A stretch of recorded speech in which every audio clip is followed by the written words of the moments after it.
So we did a report on the lack of air conditioning and units inside the prisons across the state.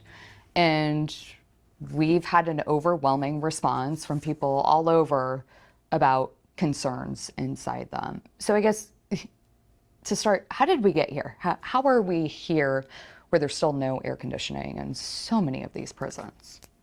Well, I think, I can speak for the last 18 months of where we are. The design of the facilities over the years has waxed and waned, depending on when they were built. Obviously, our newer prisons have air conditioning built into the design. The older prisons are really the ones we're focusing on doing conversions for. When I came in, there were capital improvement and building renewal projects in place that really started a lot of those conversions, and we've been able to either facilitate those continuing or fast track them in some cases. But there's still a number of prisons, largely due to how they were designed and built, that need to be converted. And so they have cooling infrastructure. It's just evaporative cooling, which seems to have been historically what was used here. And so we're working to convert those to air conditioning cooling. And so that's really where we sit, but we've continued that plan. And again, like I said, we've worked to accelerate it, especially in the case of the Perryville complex and the units there, in order to get air conditioning in place into our hottest areas. So the HVAC conversion plan online, the one thing I don't see is that timeline. So what is the timeline to have, for example, Perryville for all the units to have AC? Yeah, so the timeline is there. It's broken out by fiscal year because we align all of our projects under a fiscal year funding structure. And so when you look at the plan, it will say fiscal year 2023, for example, meaning that that was planned for and funded in fiscal year 2023, and that really starts the timeline. We don't put exact completion dates on the projects that are in place because we know sometimes those schedules can accelerate forward, which we've had happen, and sometimes those schedules can drag on due to contractor or supply issues, what have you. And so we really align it under that fiscal year timeline, and then we report percentage of progress so that people can stay up to date on where we're making progress, maybe where things are stalled, or where we're ahead of schedule. So then for Perryville, yes, it says, percent complete. But does that mean that by the end of the year, within the fiscal year, all of Perryville will have AC then? So what that means is if you look at the Perryville structure, it's listed under both FY24 and FY23. And so it was started in one funding year and it continued and further supported in another funding year.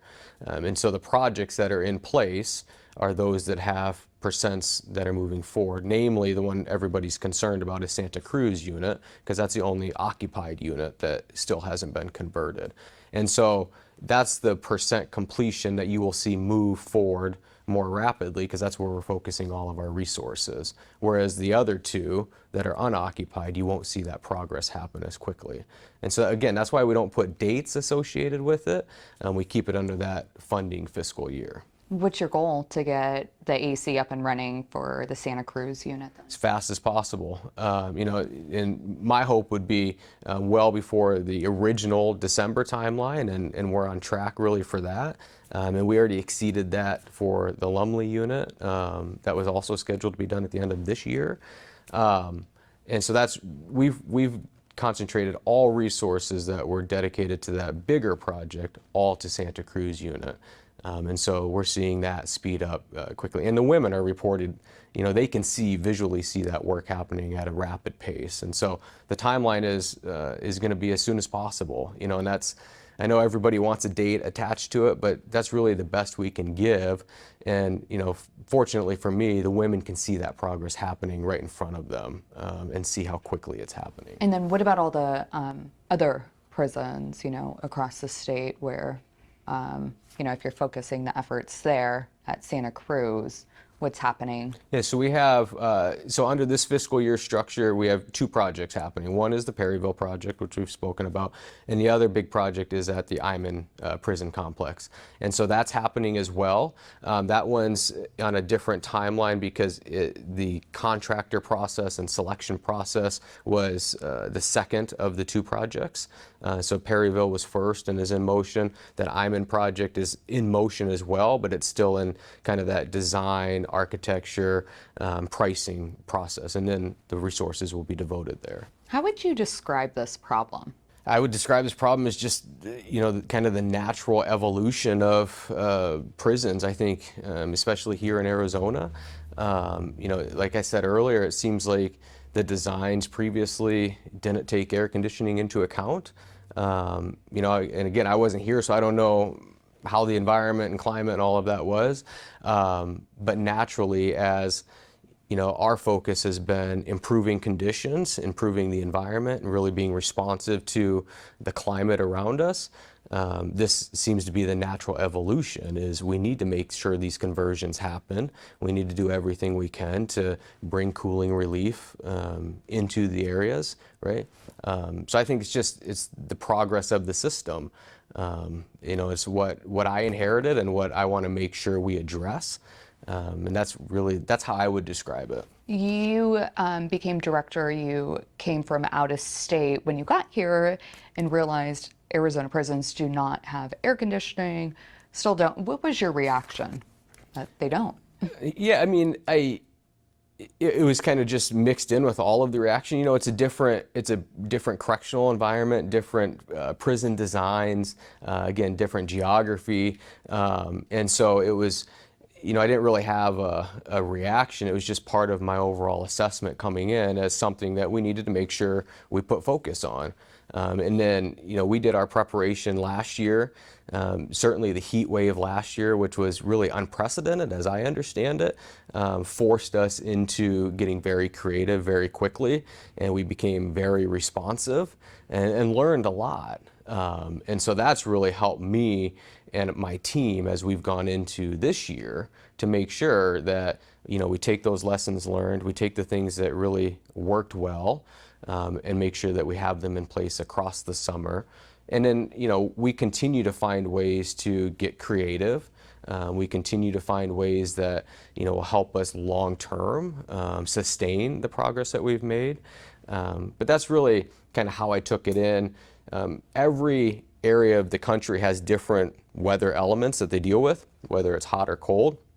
And so it's really just about problem solving them and making sure that you put good systems in place that get followed through on and are sustainable.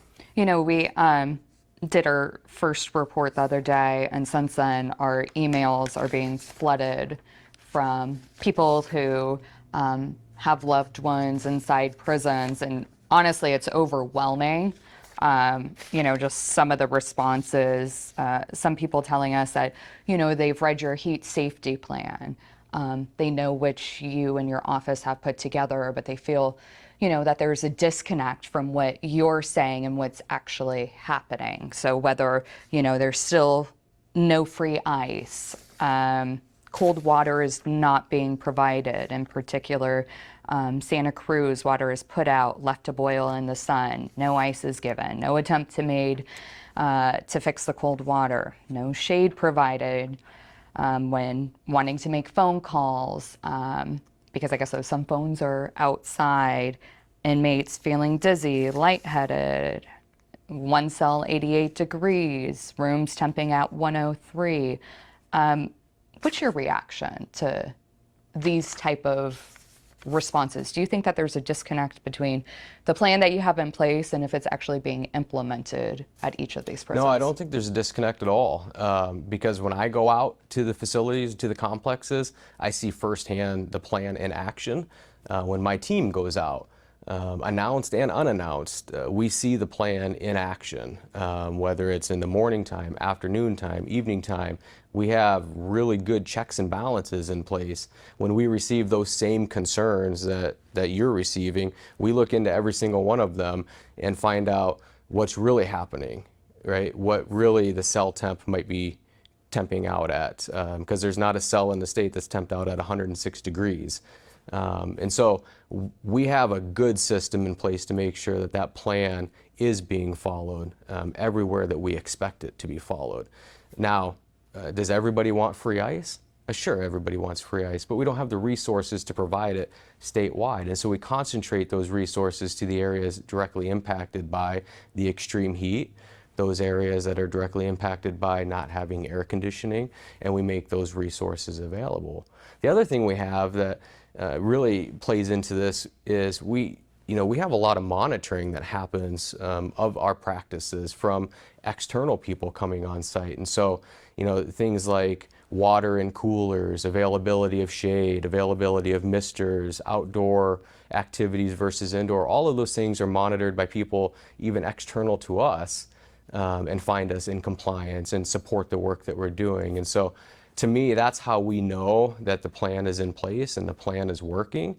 And so I don't think there's a disconnect, and I can confidently say I know there's not a disconnect because I've seen it firsthand, and I've seen all of those reports coming in from all of those other stakeholders. And the other thing is, I hear a lot from other advocacy groups, who have direct connections to men and women who are incarcerated, and they're thanking us for the work we're doing. They're thanking us for making those tents available or the misters available and the ice available. And so we know that the population at large sees what we're doing and appreciates what we're doing. And so for those reasons, I know there's not a disconnect. Do you have enough funding to do the conversions that you want to do? Yeah, so the two projects that are in place right now are funded, approved, moving forward. We also have some funding that we will be presenting a plan to JCCR coming up, where we're going to lay out some next steps on improvements and building renewal projects. And then as we go forward, we'll work with both the governor's office and the legislature to continue future fiscal year plans. And so right now, we're sitting well because those two big projects are funded, moving forward. And so we feel good about that. I've been getting a lot about Yuma and the temperatures. Yuma's very hot in our state, and the temperatures with no ACs there. What's the timeline? Is there any funding approved for Yuma? Not part of the two current projects, but they're on the plan. Obviously, online lays out those timelines, and so they'll be part of that approval plan as we go forward. We've already done one of the large units there at Dakota unit, and so we have that in place.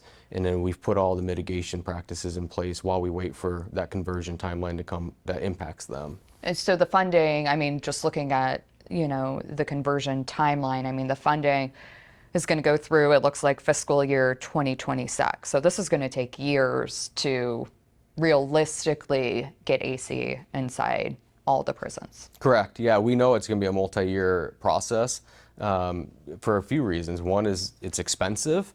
And two, it takes a lot of time and a lot of resource from external contractors and, again, the supply chain, and really retrofitting a physical plant design, as I mentioned earlier, that wasn't designed for air conditioning, because it takes different ductwork, it takes different systems, and so it's not something that you can do really easily, really quickly. It takes a lot of time, a lot of money. So that's why a multi-year process is really what's necessary. Have there been any medical emergencies related to the heat inside the prison so far for 2024? Yeah, so we monitor that as part of our weekly monitoring of all heat-related issues and topics. And so we know, for example, in the month of June, we know that 7 inmates were sent off-site and treated for heat-related illness. And so that means they were sent off-site, likely to an emergency room setting, triaged, and then sent back to the complex. And luckily none of them were admitted into the hospital. They were able to be treated right there and sent back, typically for dehydration sort of symptoms. And then we know that in the month of July thus far we've had 2 that have also fit into that category. And so we monitor that, like I said, as part of our weekly monitoring and report outs and follow up, because we take it very seriously, right? But as people still want to go outside and, you know, and maybe exercise, social, whatever they want to do while they're out there, it exposes them to temperatures, and we have to make sure we're very mindful of that. Has anyone died this year No, nobody has died. related to the heat? Okay. How often are you being briefed on the temperature readings inside the cells? So me personally, so we walk through it once a week as a leadership team in general, and then we have a process specifically for cell temps where we have a team up here that goes in every single day, and so they monitor every complex's temperatures, which are recorded at least twice a day, and then they identify any anomalies that need to have any attention, and that might be something as simple as a data entry issue, or it might be something that requires follow-up attention. Right? Maybe it's a high temperature, much different than the day before, or just a few hours before. And so that information can then get relayed to me that day if there's anomalies.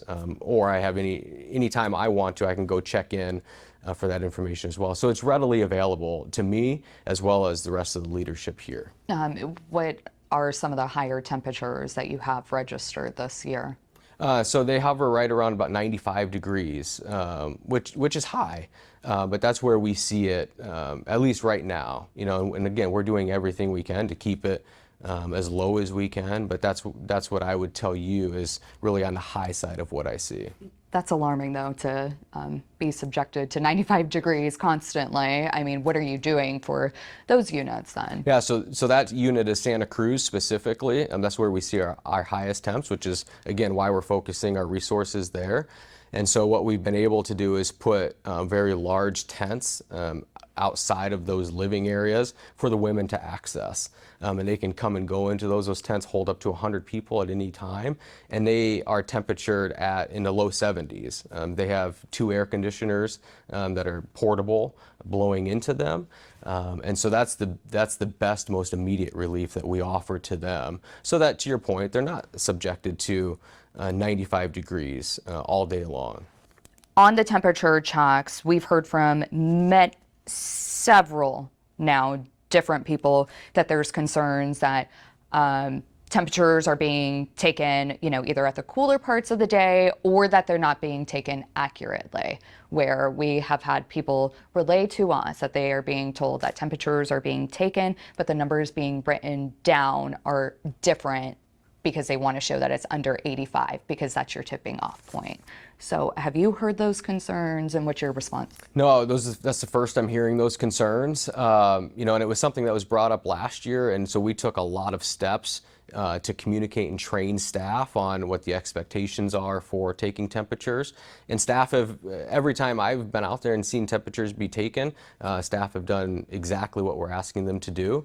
But we've also built in other steps of checks and balances for, so we have shift commanders, we have wardens and administrators and others with responsibilities to make sure that those temperatures are being taken accurately, but then also recorded accurately. And I would say that what I see for numbers and daily activity, there's not a concern or a hesitation by staff to keep it under that 85-degree threshold, because we see a lot of variation that goes above 85, and we activate the steps we need to, and then maybe it comes under 85. You know, so I don't see that as really being a factor that's taken into account. And so it hasn't been something that's been reported to me this year. And like I said, it was really important to us that going into this year, we put a system in place where we have a level of high confidence in our staff and our check and balance to make sure that doesn't happen. You know, a year ago, same time frame, we had similar conversations. You did similar interviews just like this. You know, why are we here having the same conversation as last year? Well, I don't remember you and I having this conversation It wasn't you last and I, year, but yes, interviews. You know, I think that the concerns and things that we're hearing this year are actually much less than we heard last year, and I think that that's a reflection of the progress that we've made. You know, but I also know that it's never going to go away. The concerns are never going to go away, right? There's always going to be requests for something additional, or there's always going to be questions that get communicated in. So what's important to me is that when those things come up, we have a sit down like this, and I communicate out what I know is happening, how I know that that's happening, and just make sure that people are aware of the steps we're taking, but also how seriously we take it. And so if that requires me to continue to sit down every single year to communicate this out, that's what I'm going to do. But I also want to make sure that I get out and see the population and interact with our staff so that they know I do support the things that we've put in place, and that I see it with my own two eyes, and that my team sees it as well. But again, I don't ever foresee a time when the complaints about prison, whether it's heat related or anything else, go away completely. I think that that's just, an unfortunately natural part of the systems that we have. So for me, it's important that we communicate out what's happening and demonstrate what we're doing to address any of those concerns. Are you comfortable with the timeline of having to go through the conversions through fiscal year 2026? Like, what can be done to expedite that or make it quicker? Like, are you comfortable with it taking that many years? It's the timeline that gets set for us. So, my comfort level is really not what drives that, right? It's really about resources that are available, and it's really about the reality of the projects and how long they take and how you systemically do that across a state, large institutions, and do it complex by complex. And so there's so many factors in that, some of which, I can help contribute, conversation to, but some of which are outside of my control, some of which require levels of funding that, have to be taken into consideration with other policy priorities and decisions around the state for other citizens of the state. So I think it's natural and logical that it's going to take time like that, because we have to make sure that any funding that gets contributed to it fits in line with everything else that the budget requires. And so, would it be nice to have air conditioning tomorrow across the state? Absolutely, but it's not realistic. And so for me, it's just about making sure I support whatever funding plan is put forward, make the most of it, and make sure those dollars go as far as they can, as quickly as they can. Can you propose a plan that expedites it, though? Yeah, so we have, the logical plan of how these conversions happen, and we also look at our internal resources, right? So how can we take other funds that we have and simply bolster the cooling infrastructure that we have in place, right? So maybe in some areas where we have evaporative cooling that we want to convert, maybe we can make that ductwork and other things more efficient in the time being. And so we're doing those things as well. And so we contribute every way we can to speed it up, to make it better. But again, it's one piece of a very complex puzzle.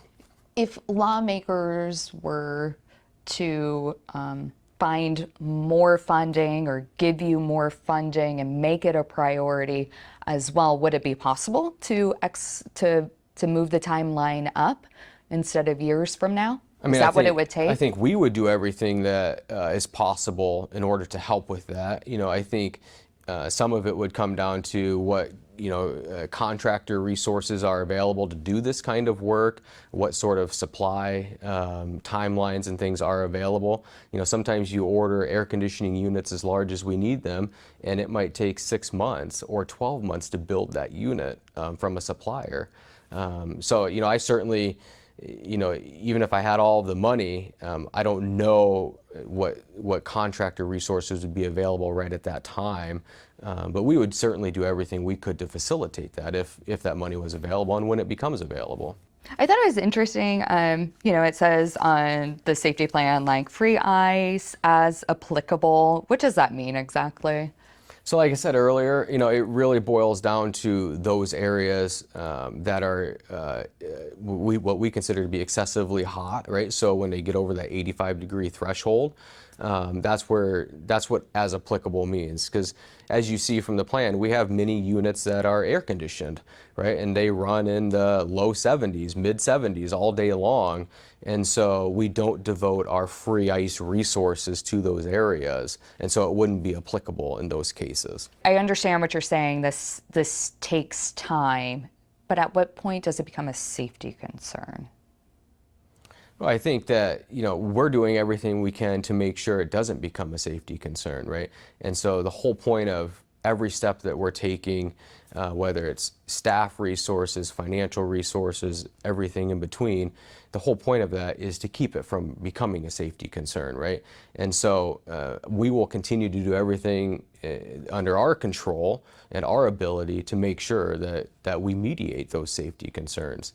And so that's what our commitment is. I think that as funding becomes available, we will fast track projects and make sure that we get conversions in place as quickly as we can. And that will also help us keep it from becoming a safety concern. And that's our goal. That's what we're doing every single day. Since we know this is going to take time for the next several years, I mean, what happens if someone dies because there was no AC and because of this heat? Well, we're doing everything we can to prevent that from happening, and so I hope that doesn't happen. That's one of our top goals, is to make sure that doesn't happen, because we never want to lose a life, right? We want to make sure our staff stay safe, as well as our population. If that were to happen, we would certainly look into what occurred, why it occurred, where it occurred, what factors contributed to that, and then put together a plan of action in response to it. But it's really hard to sit here, and kind of play the hypothetical game. Really, my focus is on making sure we do everything we can with the resources we have available to us right now to make sure that doesn't happen. Like, one question is, okay, so like in these heat areas where it's hitting 95, are staff kind of having to deal with those temperatures too, or is there a place for them to kind of like get away from the heat as well, or how's that kind of work? Yeah, so staff, I'm glad people want to talk about staff as well. Staff are enduring the heat outside 24/7, right? And most of our complexes are designed where staff have to spend a considerable amount of time outdoors. And so part of our heat mitigation plan is we provide access to water and cooling spots for staff. And so it's important to us that they know we're doing everything we can to support them as well. And so we change them out as much as we can. So if they're on a housing area where they're outside to do all of their checks and all of their interactions, and we try to swap them out on a more regular basis so they can get into an air-conditioned area, and other steps like that. Make sure that we're helping them remember to hydrate, cool down, and do all of those different things. But they're a critical piece to all of this, right? And so we have to make sure that we remember them and factor them into our plan. And so I appreciate that people are concerned about our staff and those outdoor temperatures and conditions as well. On a follow-up on that is like, do you get any complaints or anything from the staff about the temperatures? So the staff really, they know what they're in for. They've been through a lot of Arizona summers, and so they've experienced it. So what we hear from them really is preparation questions. What's going to be the expectations as we head into this season. They send us in ideas, many of which we try to problem solve and provide solutions and strategies for, and keep them hydrated and things. And so we hear from staff a lot. And it's really about helping us get through this. It's about ideas, again, training that they might need, support that they might need. So, I'm happy with how well staff communicate back and forth with us, because it helps us make sure we have the best product and really the best plan as we go forward. Can you just explain to people, you said right now the focus is really that Santa Cruz unit at Perryville, but there's other, inmates in other prisons waiting for AC too. So how are you picking who becomes priority? Yeah, so they're all a priority. So when I talk about Santa Cruz, it was in the context of your question of, where are the highest temperatures being seen, right? And so Santa Cruz unit is where those highest temperatures are being seen.